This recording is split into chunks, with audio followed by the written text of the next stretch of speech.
Frontline is a presentation of the Documentary Consortium. Tonight on Frontline, a report on the bitter fruits of change in the former Soviet Union. At least give him a carton of milk. He's an invalid. They give us something abstract. Freedom, democracy, glasnost. But what are we supposed to do with that freedom? Correspondent Hedrick Smith revisits the country he has chronicled over 2 decades. 2 years ago, we were so full of strength, energy, and plans, we thought we had only to take power and it would all work out. Tonight, after Gorbachev's USSR,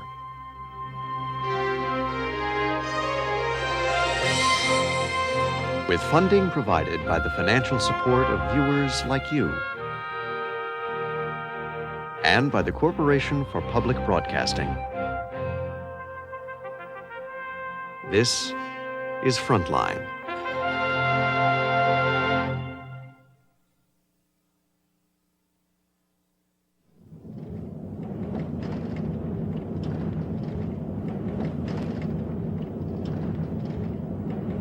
I first came to Russia 20 years ago as a reporter for the New York Times.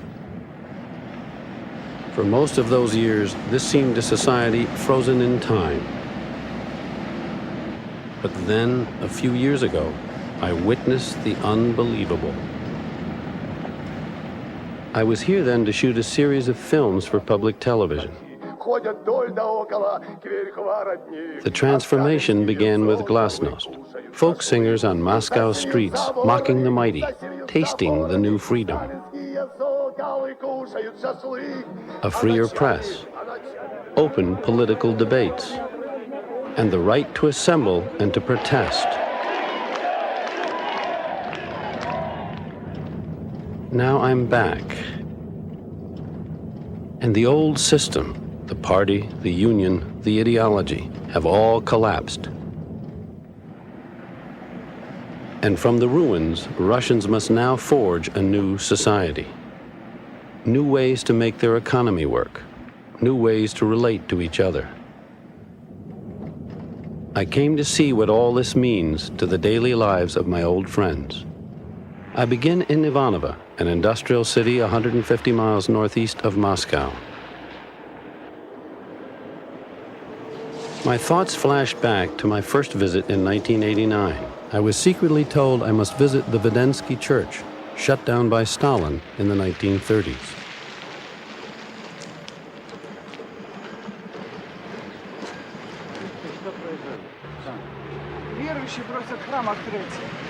Верующие просят, чтобы им храм отдали. Да, это закрытая церковь. Да. И сколько дней они там были? Четвертый день. Announcing a hunger strike from the 21st of March. We will neither eat nor drink until the opening of the Red Church. We're prepared to die for the motherland of the first Soviets.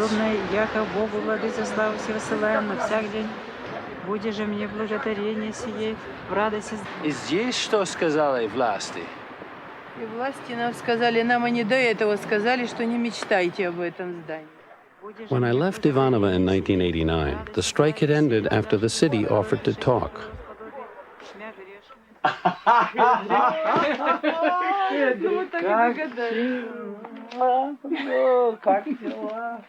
This winter, I came back to see Larissa and Rita on Christmas Eve. Да, открытка. Сколько храмов есть сейчас работающих? Так, работающих 3, да? 3. Это 4-й открывается. Сегодня будет первая служба в 4-м храме. The man who had opposed the hunger strikers was Anatoly Golovkov, then the communist mayor. I wanted something different in that church, not services and rituals, but a museum, say, of church relics. Or someone had the idea of turning it into an organ recital hall. That's why I fought with them. I have heard there's an interesting development in the family. His teenage daughter Katya tells me she plans to attend tonight's Christmas Eve Mass.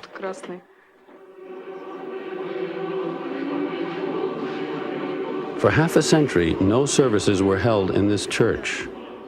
The priest has to teach the people unfamiliar rituals. I am struck by how many young people have come tonight. Без Бога жизни не было, нет и никогда и не будет. Правой рукой крестимся. Еще раз во имя Отца и Сына и Святаго Духа. Когда спать ложимся, благодарю Тебя за прошедший день. И когда к работе приступаем, благословение взять у Бога и кончили работу, поблагодарить Бога. I didn't see my friends Larissa and Rita in the big church. They're here. They have moved on and reclaimed this chapel that has long been closed.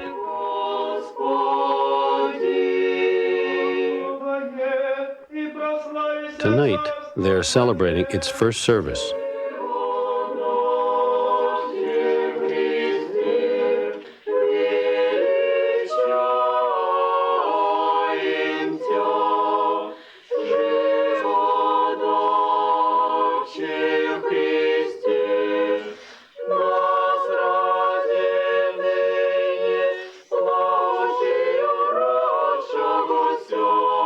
Russia's religious revival means more than ritual and worship.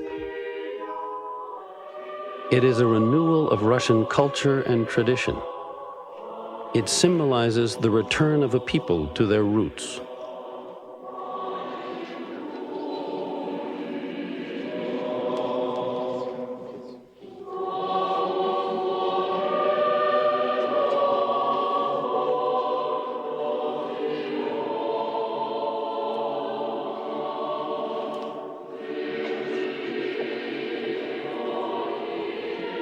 Ironically, a return to Russia's roots offers poor nourishment for today's economic and political reforms. Pre-revolutionary Russia had little tradition of democracy and free enterprise. Modern Russia will have to invent itself.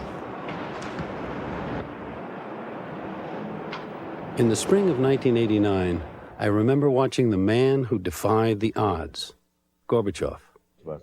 I watched him tentatively introducing democratic reforms to the First People's Congress. It was a time of euphoria.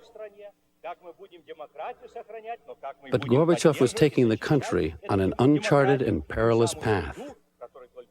He was pushed to move even faster by young Democrats like Sergei Stankevich, a student of American democracy. С просьбой пресечь антидемократическую практику, которая на этом съезде, к сожалению, входит в моду.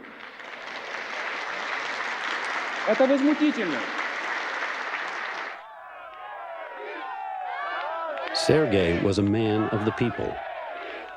After a Congress session, I walked with him to Pushkin Square, where a crowd had gathered to support radical reformers like Boris Yeltsin and Stankevich. Ни в коем случае не шарахаться из стороны в сторону, чтобы никто не упал, чтобы никого мы не повредили.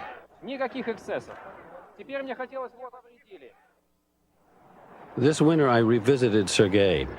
He's a man in power today, a political advisor to President Yeltsin. He sports a double-breasted suit. I remember very well that night after the first day of the Congress of People Deputies. We walked into the crowd. Do you mingle with the crowds now? I also have to do it from time to time now, but it's tremendously difficult. I prefer not to take risks to go to the shops when people are standing in a lines. It's impossible already. But what happens when you say it's impossible? What happens? Well, I'm afraid that the discussion will be too sharp in that case. Is it dangerous for you personally? Physically dangerous? Yes, sometimes yes. Sometimes yes. Can you give me an example? Have you had that happen? No, I prefer not to make experiments. This is the scene Sergei is avoiding. This is the famous Yeliseevsky store, for years a food mecca for Muscovites. Only now their pilgrimage has turned bitter.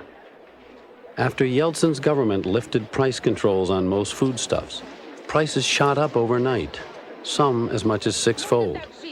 Almost no one is buying. Everyone is angry. Да чего Россию добили? Ельцин Горбачевым. Только они это сделали. У меня жена того сама пекла, брала килограмм муки, делала печенье. А он, зараза, сделал 16 рублей муки. Что он хочет? Гражданскую войну? Будет она. Будет она. Yeltsin hopes to put food on those shelves by freeing up prices. He reasons that if farmers earn more, they'll produce more. I wonder if this will work, and I think I know whom to talk to.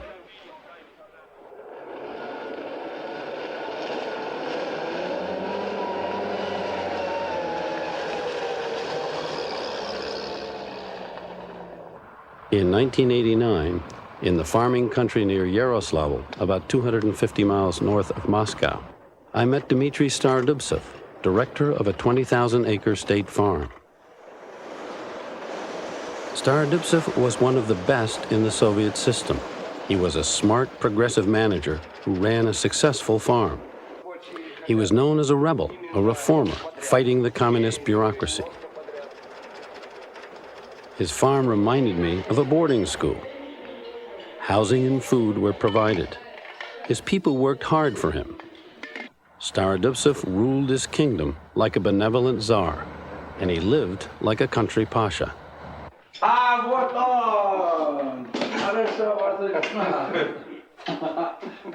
When I returned this winter, I found Starodubtsev feeling pressure from the Yeltsin government to break up and privatize his state farm. We began our visit with the ritual of the Russian banya. Starodubtsev, the old reformer, now worries that reform will pull the rug out from under him.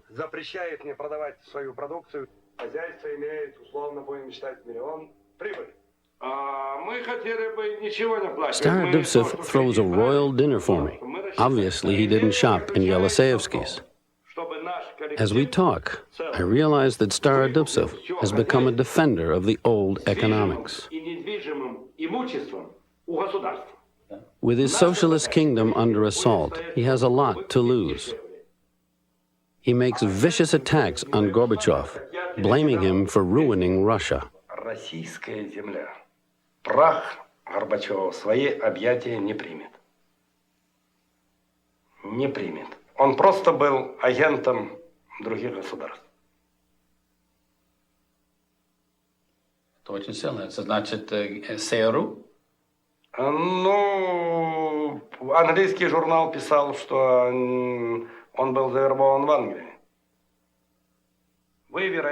One subject Starodubtsev avoids. His brother Vasily is in jail. He was one of the 8 leaders of the failed coup last August.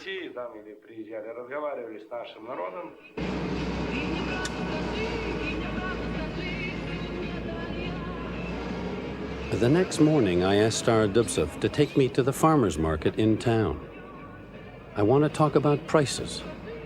On the way, he admits that he and other state farm directors have gotten together to fix high prices on dairy products. He knows it's hurting people. Это же государственное, все государственное, и они нам, наши же нам продают по 70 рублей. Мы заработали это лично, мы заработали все. Ихные колхозы, все, вы подождите, мы ихные колхозы, мы все же их восстанавливали. Так? Теперь этот же председатель колхоза нам сует по 70 рублей сметану. Это же наша, чисто наша кровная русская заработанная. Мы колхозы монопольно установили вот эту цену. Ну, все в какой-то степени верно. Вот. Это значит, что вы почти монополисты. Да. Картел. В данном случае, да. Да? Но это значит, это против свободных стен. Так пока работает. Starodubtsev and the other state farm directors are making a tidy profit from their price increases, but they're not moving more goods into the market. To protect their prices, they're keeping supplies scarce. Крестьянское общество, и посадить в нашу шкуру вас посадить, на недельку, на месяц вас посадить в нашу шкуру. Вот вы тогда узнаете, в чем дело. Вы узнаете, в чем дело. А я 42 года отработал, и что, я голодный хожу? Мясо 70 рублей. В магазинах нет ничего. Картошка 6. Масло 200 рублей. А в магазине масло и картошку вы даете. 40 рублей пачка. Да. Это когда-то такое бывало. Масло 180 рублей до 200 рублей. Но грабите нас нельзя, так как вы-то грабите. Вы с меня последние штаны снимаете. Это я вам должен вот идти, кланяться, да? Я говорю, мы не выживем до тех пор, когда будем жить богато. Придохнем все, придохнем Star Dubcev tries to divert people's anger from himself by suggesting they protest to the Yeltsin government. Я возмущаюсь И мы этими порядками возмущаемся. не меньше, чем вы. Понятно? А чего вот нам делать? Белый флаг Какую брать? цену вы продаете? But as a concession, he tells his own salespeople to cut the price on his farm's cheese by 1 ruble. 50 рублей масло. Эти закройте.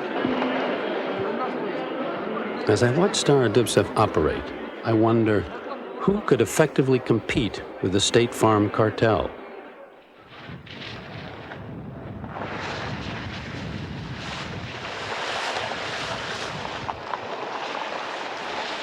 Star Dubcev tells me there is a successful private farmer living not far from town. I know private farmers are a rare breed. There are several million farm workers in Russia, and only 40,000 have dared to risk operating their own farms. Here they are, two longtime rivals, Alexander Yozhikov, the private farmer, and Star Dubcev, the state farmer. When Star Dubcev worked here on the collective farm, as deputy in charge of production, he wouldn't give me land. So I took it to the courts, and we fought so hard. Where's your land now, I asked. Can you believe it? They gave me land 20 kilometers from here. But despite all the hardships, I work 15 hours a day. I'm a happy man. Yes, a real farmer like me. I'm not a renter. Everything here is mine. The livestock, the machinery, it's all mine. Star Dubcev must be wondering what would happen to his monopoly if all his workers became farmers like Yozhikov. For now, Star Dubcev has the big advantages. Yozhikov desperately needs to buy feed grain, but Star Dubcev refuses to sell.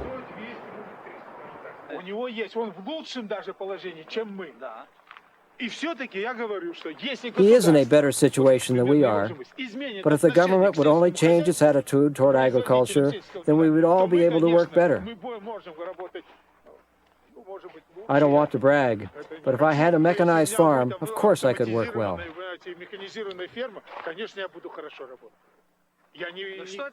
Yozhikov complains that state farms like Star Dubcev get regular government subsidies, but private farmers cannot even get credits or government loans to buy the grain and farm machinery they need.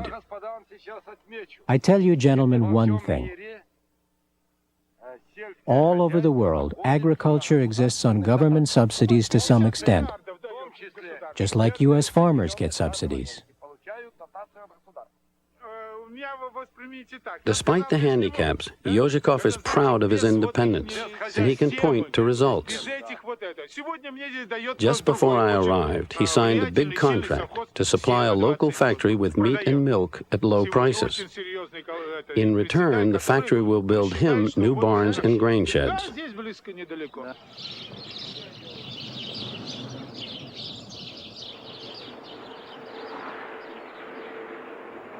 Star Dubcev may be against private farmers, but he's not against making a profit. Back at his state farm, I learned that a young man who once taught judo here had made a small fortune as a private wholesale trader in Moscow. He's come back to see if he can make a deal with Star Dubcev. Last year, Star Dubcev was given a bag of potato chips from Switzerland, and he's been dreaming ever since of building a chip factory on his farm. But he needs Western machinery. The trader, Sergei Bobrov, claims he can get hard currency for the project. But before the two men can discuss the potato chip deal, they get hung up in an argument over privatization. I'm for the market, but I'm against unconsidered reforms. You have to think it through, weigh the pros and cons. The Soviet people have had to put up with enough mistakes since 1917. No, I don't think we've been given enough freedom. Many businessmen have money, but they're afraid to invest in industry or a business like this because they aren't sure that the land or the factory will be theirs. They're afraid tomorrow some bureaucrat will show up and say, "Excuse me, but the land isn't legally yours." You don't have to do everything fast. Issues should be well considered. Everything should be voluntary, not forced. It was hard for me to see how these two men could work together. They were worlds apart. Starodubtsev talks the old politics of welfare socialism. Bobrov talks the new economics. They have to give us everything right away. Land, turn everything into private property. If we don't solve the pricing problem, the people will explode.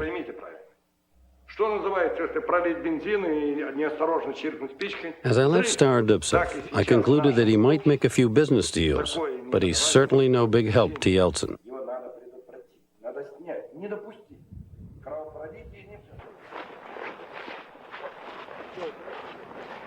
Next, I went to the edge of Siberia, 2,000 miles east of Moscow. I wanted to see how industrial workers and managers at the legendary Uralmash machine plant are coping with their new freedom. In the winter of 1992, the factory square is dominated by New Year's decorations, a sign of change. Even the name of the city has changed, from Sverdlovsk to Yekaterinburg. When I was here in 1989, a huge billboard still carried a propaganda portrait of a Soviet hero worker.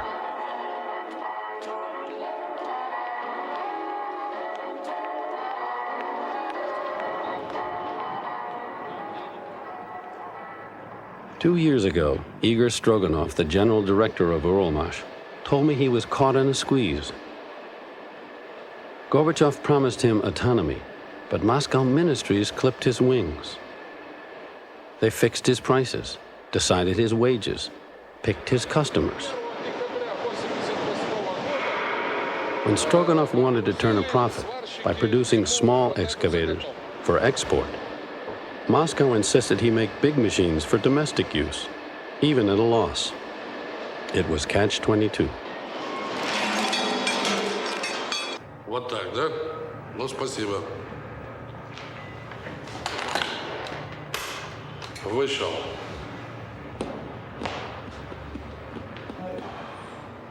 Last November, Stroganov died of a heart attack. A very frustrated man. Now his deputy, Boris Kotelnikov, sits in his chair as acting director. For 7 years, Stroganov told me, you and I have lived soul to soul, as Russians say. Let's get through these tough times together, and then we'll see. Today, Uralmash feels abandoned. The state still owns the factory, but the state no longer guarantees supplies of metal and industrial components, or even customers. One large section of the plant is idle.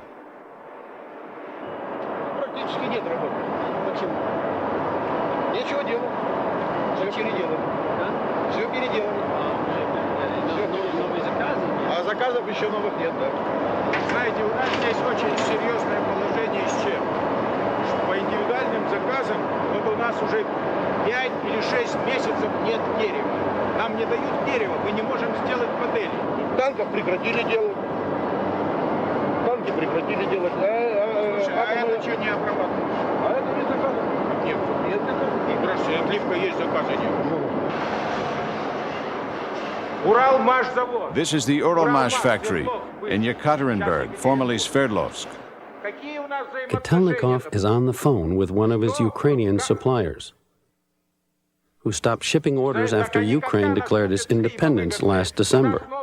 The breakup of the Soviet Union is playing havoc with the Russian economy.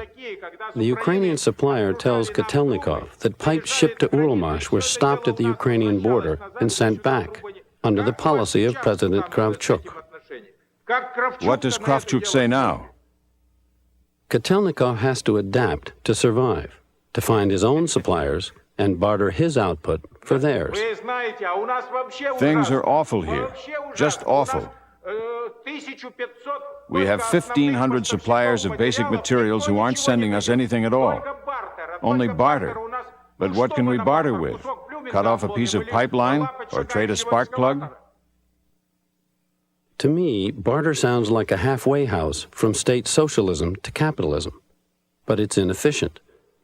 Kotelnikov cannot always get what he needs. Look at this small part. It's a condenser. It used to cost 19 kopecks. Without this condenser, a 3 million ruble machine won't work. Before, we got them from the Baltic states, but now we don't. We used to get them from other factories, but now we don't. So we've completely halted production over these cheap little parts. We have more freedom than we need, but unfortunately you can't make a condenser out of freedom. 2 years ago, the workers complained they were puppets of faraway bureaucrats. Now that Yeltsin is breaking the stranglehold from the center and giving them more freedom, I want to hear their reaction. We used to work for the government, for the party bureaucracy, for our Asian friends. Then they said, it's finally time to work for ourselves. That's the way things are going. But we don't know who we're working for now, for some boss somewhere. No, actually, we're breaking down the old system. We used to get state orders and so on, but now we have to find suppliers ourselves. Plus, the structure of the factory is changing. We're opening a new shop on free market terms. I want my children to have enough to eat. I want butter in the stores. I want my children to drink as much milk as they want and eat sour cream. I want full stores. I want to return to the time of Khrushchev and Brezhnev, when I could go to the store and buy everything I wanted. We're heading towards a barter economy. We'll have to get our own bread, meat, sugar, packaging. We're heading into the Middle Ages. We've completely destroyed our economy based on cooperation, and now we're trying to go back, not even to our serf society, but to our primitive feudal society. One woman who is learning to survive in these hard times is Valentina Gramolina, who runs the Uralmash cafeterias. She and her staff of 1,200 have to scramble to feed the 44,000 workers of Uralmash. We used to have a huge amount of fruit. Apples, grapes, pears. We got all that fruit from different republics. From Georgia, 500 tons of apples, 200 tons of grapes from Moldova. We got an enormous amount of plums from Uzbekistan, sugar from Cuba, and we'd put it all in these 5 refrigerated warehouses. We didn't have any worries. And now, you see, we don't have anything, just juice, and that will only last 2 days.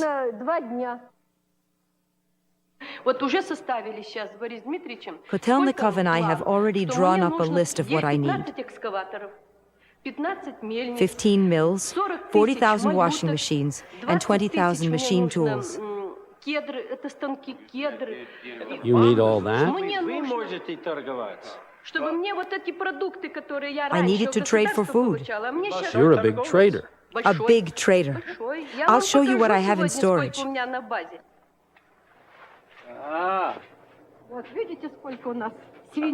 You see how much pork we have? We traded washing machines for it. Washing machines. That's the kind of deals we're doing now. Isn't it better to do it yourself than depend on the state?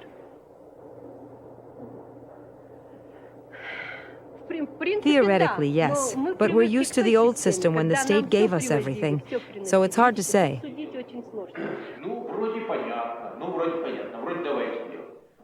Kotelnikov, an old guard manager to the Corps, will retire soon after 40 years on the job. И я начинал с того, когда здесь на заводе было 360 бараков.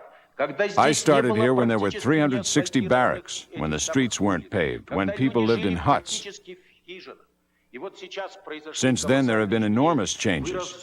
The factory has grown, the equipment has changed, the region's population has changed, and I'm so terribly sorry. I can't stand watching it all fall apart. Uralmash is looking for a new director and new blood. One candidate is Alexander Sagalovich, a 32-year-old former Uralmash shop boss who quit to become co-owner of a private insurance company. Uralmash is dying, slowly, but it's dying. Yes, given the intensive policies of the Russian government, it won't last more than a year or two. This huge factory? Of course. You have to pay people, but there's nothing to pay them with. Sagalovich has big ideas. He thinks he can fix Uralmash. He not only wants to run the factory, he'd like to buy it. If I put my capital in, you have to understand I'm not going to throw my money to the wind. I have reservations. First, the factory needs major investment. You have to pull in capital by selling stocks, bonds, and other securities. If you refinanced like this, you could retool the factory. Given the talent here, you could put out world-class machines. The Soviet Union is a big Klondike if you just use your head a bit. And what about Uralmash, I ask him. Is it also a Klondike? Yes, he says, but the gold is buried deep. You have to work very hard to dig it out.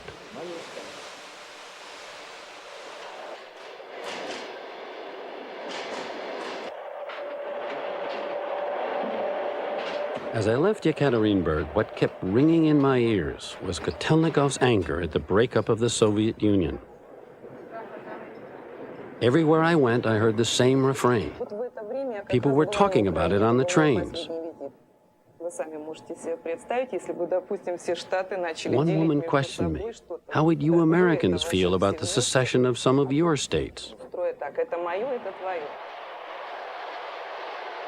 2 years ago, I had seen the nationalist passions let loose by Gorbachev. In Uzbekistan, police dispersing demonstrators. In the Caucasus, I saw the faces of civil war. Azerbaijani parents grieving the killing of their son. An Armenian woman lamenting the violent death of her husband. Ethnic hatreds spilling into the streets. I watched Lithuanians breaking from Moscow.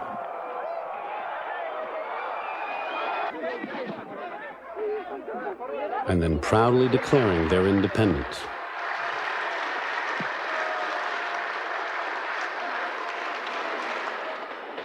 Now the Union is shattered. What troubles the Russians most is that Ukrainians, their closest historic allies, the ones they called little brothers, are thumbing their noses at Moscow. I found Yevgeny, a Ukrainian marathon runner, arguing with Gennady, a Russian athlete, about who should control the Black Sea Fleet. I think Ukraine has a right to the Black Sea Fleet.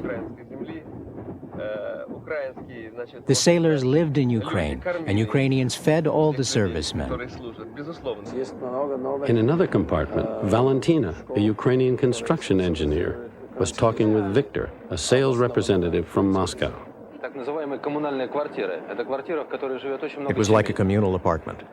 Usually families don't get along out of poverty. But when they split up and live really well, they're nostalgic. Every nation needs independence for its development, for its children, for its future, for its culture. Vladimir, a young Russian, shares with me his worries about doing business in Ukraine because Ukrainian banks don't want his Russian rubles.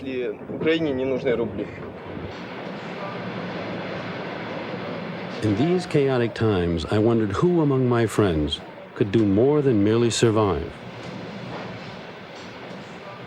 I thought of Mark Masarsky. In 1989, Masarsky was a budding capitalist. He took me to a former prison about 150 miles east of St. Petersburg, which he had converted into a brick factory. In those days, Masarsky was an idealist. He attracted workers from all over by offering them high wages and a share in the business. He called his enterprise a cooperative.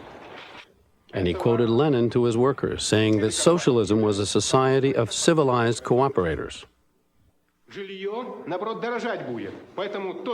Masarsky meant that bosses should share the wealth. Since then, Masarsky has come a long way. He's built a commercial empire from that brick factory. Now, as head of a nationwide businessman's lobby, he shows me his new offices in the old headquarters of the Communist Party.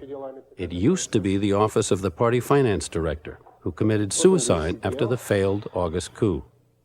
Here's the Standard Party lamp, the Standard Party curtains, so no one can see in the office, and the Standard Party telephones with direct lines to government offices. You're a rich man. Yes. What's my personal wealth? More than 100 million rubles. And that's over the last how many years? In the last 4 years. The majority of my wealth is in securities, bonds, real estate, shares in my company Voltec. Then there's the bank that I'm director of. We have 5 directors. The bank is very big, a turnover of 12 billion rubles in 1991. Then there's a joint venture, Soviet, Italian, Yugoslav. I have several small businesses, and I'm co-owner of a newspaper called New Bridge. But you spoke before about civilized cooperators. I've changed my view. Collective ownership is nonsense. No matter what I did, no matter how much I drummed it into them that this is all yours, it's not theirs. Only their paycheck is really theirs. We have to discover what was discovered long ago in the civilized world. There's no higher law than private ownership of property. Private property is the same kind of brilliant human discovery as the wheel and fire. It's part of civilization.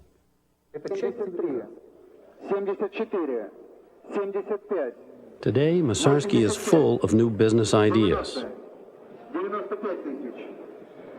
18 months ago, he set up a commodity exchange like this one. Already more than 300 such exchanges are operating in Russia. An important first step toward a capitalist-style wholesale market.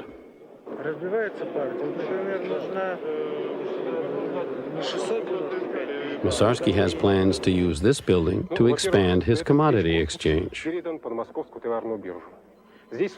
We have 45,000 square meters, the first and second floors. On the right is the old trading floor. It's small, very small. We'll take a look at it. Traders' offices will be here and here as well, and here, and the trading floor here. What do I mean by the trading floor? We'll have brokers and traders, the trading pit. If the traders have so much to trade, I ask Masarsky, why are the stores so empty?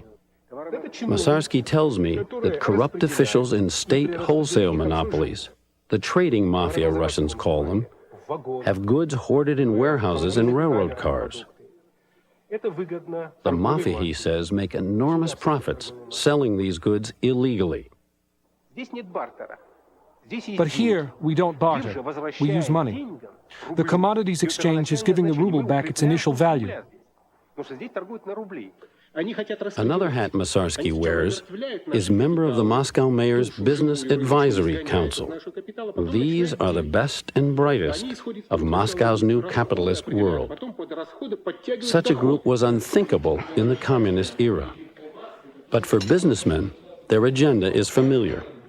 They're angry about a Yeltsin government decree imposing double taxation, a tax on production and another tax on profits. My prediction is harsh. In the first quarter, there won't be any production at all. Nothing is in place. The law on taxation will never work. There won't be any tax revenues. You can only skin something once.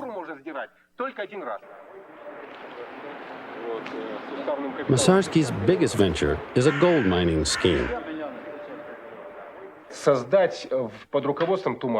He wants to team up with his old friend, gold prospector Vadim Tumanov, and start digging in Siberia this spring. The government supports the idea, but is wary of giving up its gold mining monopoly. No official dares give the final okay. Lots of talk, no action. Это когда-то на Колыме я был на Колыме и услышал очень интересное выражение. Все кипит. Это когда вода греется, вот все кипит. И все холодное. The moment of truth for Mosarsky's gold scheme comes in the office of Yeltsin's economics czar, Deputy Prime Minister Yegor Gaidar.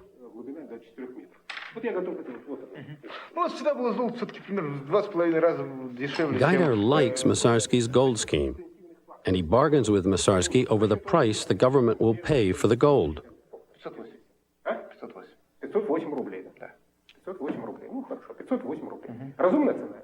Вот у нас 2 миллиарда сейчас рублей. Мы собрали. Крупные инвесторы. Мы готовы, вот сейчас в бой мы рвемся. Мы уже ввели, так сказать, в этот оборот уже ресурсы кое-какие. Мы тоже не с пустыми руками. Мы готовы в апреле делать промывку. Вот 508 я вас принимаю. 508 хорошо, согласны. Ну и $2 нам нужно развиваться. $2, пожалуйста, по рыночному курсу. Ну давайте по рыночному. Давайте нет вопроса. Значит, кроме этих 500, счет этих 508, вы берете 100, из них вы считаете 220, я даю вам после этого 300 рублей по цены и $2. Идет? Хорошо. Это вот на что попало. Давайте. For Gaidar, it's a good deal, if it sticks. But I'm amazed to see a minister operating like a floor trader. His prescriptions for the Russian economy are no less bold. He's the architect of Yeltsin's shock therapy of free prices. My first and most important goal is to win the shortages and create a market system. We need to have market prices and to get rid of the system in which the seller dictates who he sells to. Give everyone who has money a chance to buy these goods. Start the market mechanism. I tell Gaidar that everywhere people complain that all he's done is raise prices. I ask why he's not moved faster on privatizing state industries. I can raise prices overnight, Gaidar replies, but I cannot privatize overnight. That takes a long time, and haste does not always bring good results. What's the problem, I ask? Gaidar replies that state monopolies would gladly privatize to become private monopolies. So first, he says, we must break up the monopolies, and then we can privatize. I also tell Gaidar, businessmen are complaining about high taxes. I head the Association of Business Leaders, and they say, we'll go under. They'd go under only for one reason, because they're not competitive. Gaidar is a brilliant student of Western economics, but I think he may be betting too much on theory. I wonder, what about the social consequences?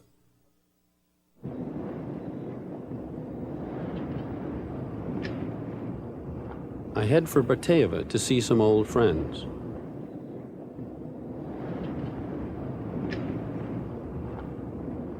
Bateyeva epitomizes urban life in Russia. It's a Moscow working-class district of dormitory apartments, crammed with 60,000 people. Here, shortages are not theoretical. My friend Sergei Druganov, head of the local government, runs out of gas. I see little change in Brateyeva since my last visit 2 years ago. But Druganov has one surprise for me, a cable TV channel. There, on his weekly report to the neighborhood, he interviews me. 2 года назад мы были знакомы с ним, с его деятельностью. Он был у нас в Братеево, следил за нами, сделал историческую съемку фильма, который назывался, как назывался фильм? СССР во время Горбачева. СССР во время Горбачева перестройка. When I met Sergei in 1989, people in Brateyeva were up in arms about industrial pollution. Sergei was trying to rouse people out of decades of apathy. Уважаемые товарищи, сегодня состоится отчет депутатов Красногвардейского This group of района. activists were demanding not only clean air, but local self-government. Nina Shedrina, a school teacher, was another Brateyeva leader. Today, like Sergei Druganov, she has become an official of the new Brateyeva District Council. I asked Nina how things had changed since 1989. 2 years ago, we were so full of strength, energy, and plans. We thought that we had only to take power and it would all work out. Now we have the power in our own hands. We're deputies. We don't have enough specialists. We don't have enough money. We don't have a movie theater. We don't have a children's center. We don't even have a militia precinct. We don't even have a decent dry cleaners. We don't have enough schools. We have to build schools. We're tied to the city because we get funds from them, but the government has thrown up its hands. They say they don't have it. It's exhausting. There are no goods in the stores, so we have to attract businessmen with goods to sell. It's all on our shoulders.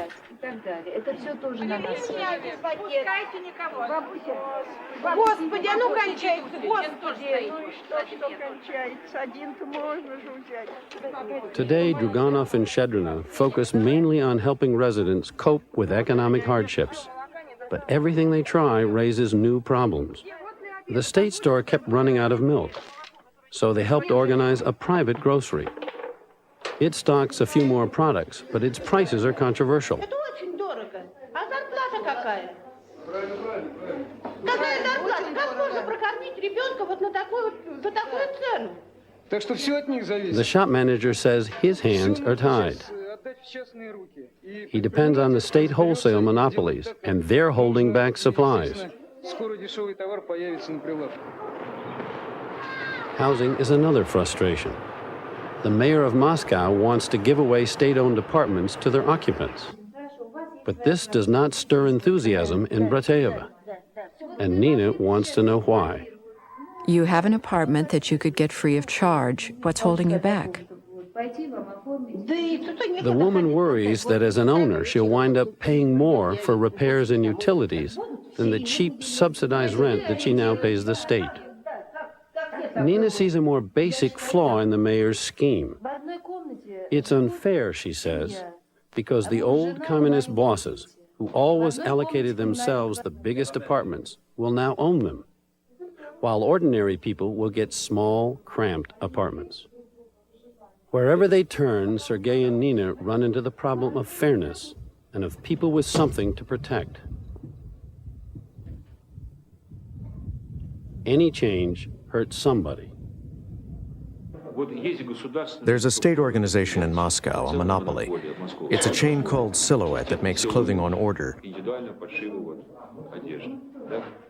It took up a colossal amount of space, 2,000 square meters, and you see how they used it.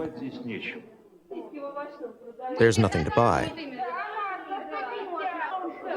These seamstresses are angry because Druganov has told them that their Silhouette tailor shop must give up half of its space to make way for a new shoe store. Сергей, они кричат, что это нечестно им. Это правда или нет?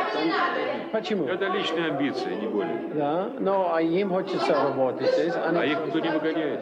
Пожалуйста, работайте, но раздавайте продукты, хоть что-то производите. In the back room, the argument is heating up between the Brateyeva Council and the vice director of the clothing chain.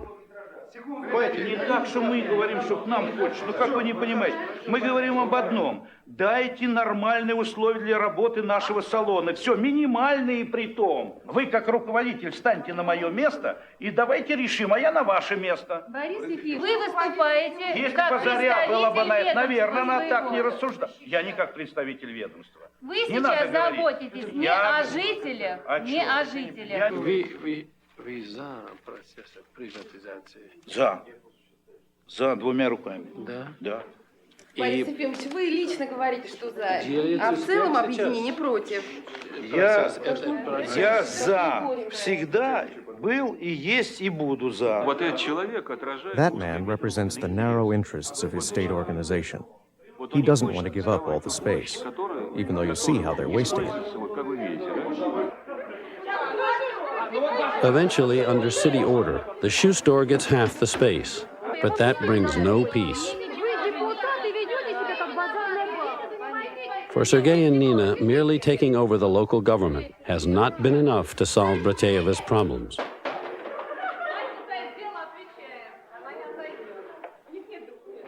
Вы мне документ для начала покажите, что я должна передать материальные ценности.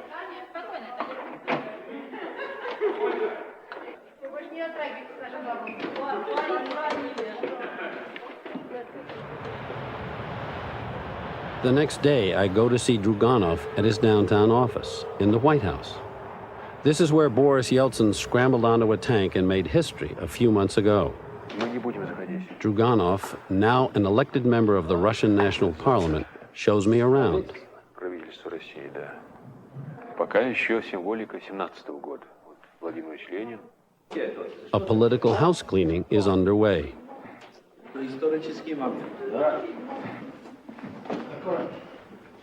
Это Петр Первый.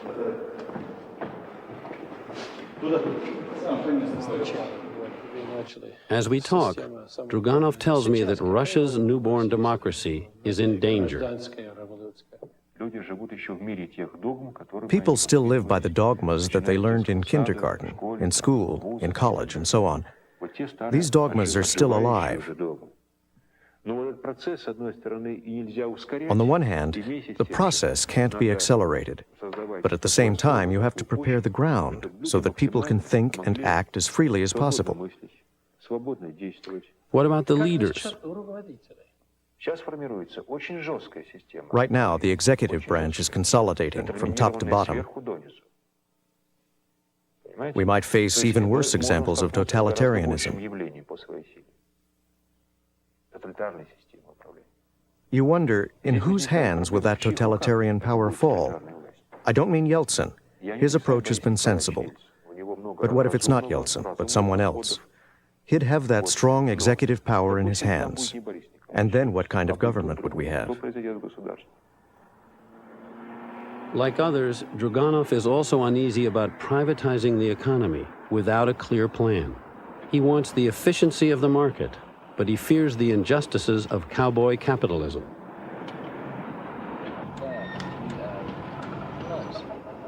Privatization, he asserts, must be not just for the few, but for everyone's benefit.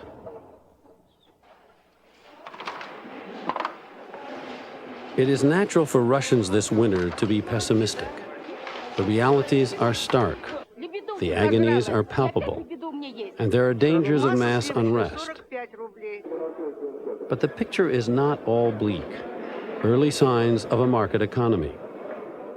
A new breed of entrepreneurs, like Masarsky and Sagalovich. The first few private farmers, like Yozhikov. But most Russians are not yet animated by a new dream, a new vision of their future. And the weight of the past lies heavy. Old ways, old habits, and older people feeling abandoned, anxious about the future.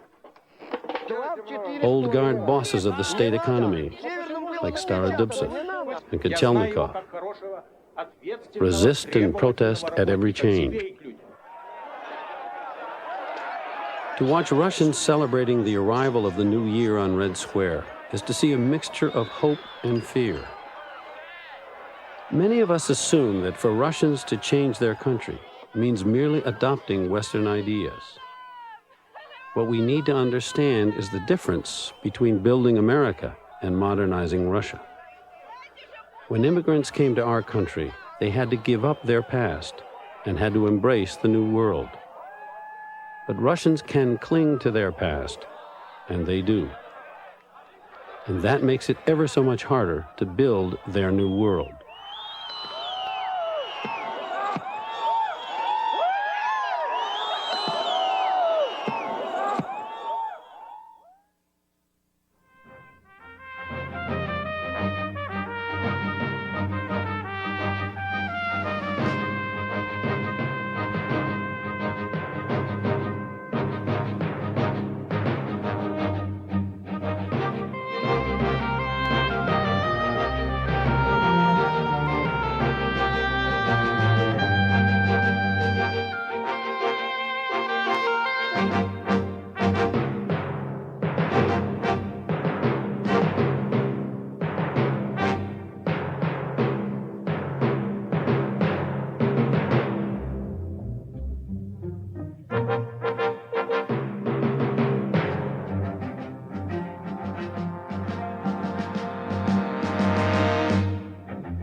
Funding for Frontline is provided by the financial support of viewers like you and by the Corporation for Public Broadcasting.